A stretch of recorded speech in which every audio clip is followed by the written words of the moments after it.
Hello friends, मेरे channel पर आपका स्वागत है।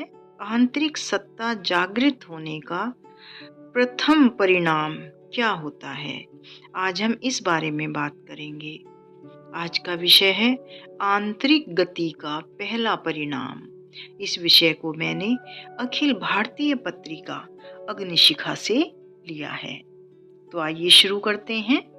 श्री अरविंद कहते हैं, साधना में एक ऐसा चरण आता है जब आंतरिक सत्ता जागृत होने लगती है। प्रायः प्रथम परिणाम की अवस्था में निम्नलिखित तत्व होते हैं। नंबर एक प्रकार का साक्षी मनोभाव होता है जिसमें आंतरिक चेतना सभी घटनाओं पर एक दर्शक या प्रेषक के रूप में उनमें सक्रिय रुचि या सुख का अनुभव न करते हुए केवल दर्शक के रूप में दृष्टिपात करती है।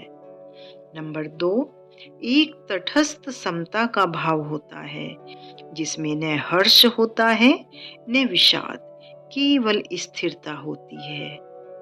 नंबर 3, जो कुछ घटता है उससे अलग होने का भाव रहता है।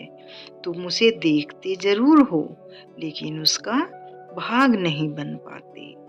नंबर 4, वस्तुओं, व्यक्तियों या घटनाओं के प्रति आसक्ति का अभाव। श्री अरविंद आगे लिखते हैं, ऐसा लगता है जैसे यह अवस्था तुम्हारे अंदर आने का प्रयास कर रही थी लेकिन यह अभी तक अपूर्ण है।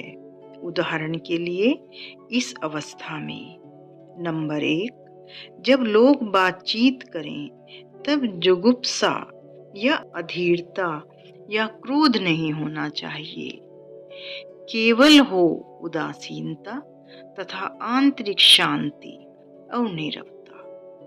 साथ ही नंबर 2, केवल तटस्थ निश्चलता और उदासीनता ही नहीं बल्कि स्थिरता, अनासक्ति और शांति का एक सकारात्मक बोध भी होना चाहिए।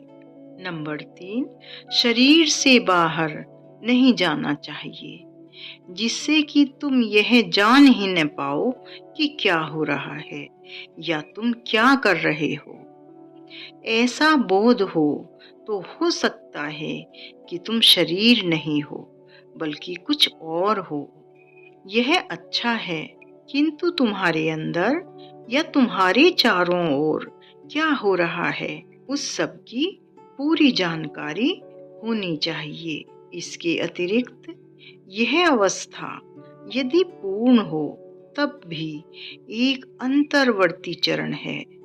वह है स्वतंत्रता तथा मुक्ति की एक विशेष स्थिति लाना, लेकिन उस शांति में भागवत उपस्थिति की अनुभूति, तुम्हारे ऊपर कार्य करती भगवती माता की शक्ति का बोध, हर्ष या आनंद का अनुभव अवश्य होना चाहिए।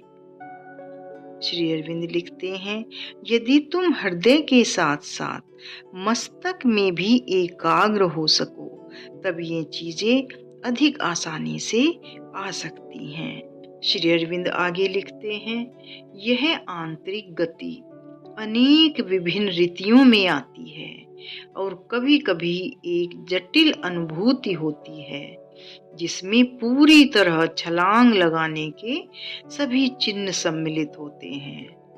अंदर जाने या नीचे गहराई में उतरने का बोध होता है। आंतरिक गहराइयों की ओर गति की अनुभूति प्रायः एक स्थिरता, एक सुखकर जड़वत्ता, अंगों का कड़ापन होता है। यह ऊपर से आती हुई शक्ति के दबाव, शरीर के अंदर की ओर निवृत्त होती हुई चेतना का संकेत है।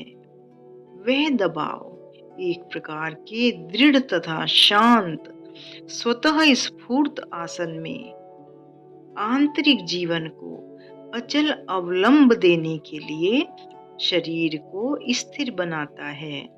ऐसी अनुभूति होती है मानो मस्तक की ओर उठती हुई लहरें उमड़ रही हों। यह अनुभूति बाह्य निश्चेतना और आंतरिक जागृति लाती है। यह आधार में ऊपर की महत्तर चेतना से मिलने के लिए निम्न चेतना का आरोहण है।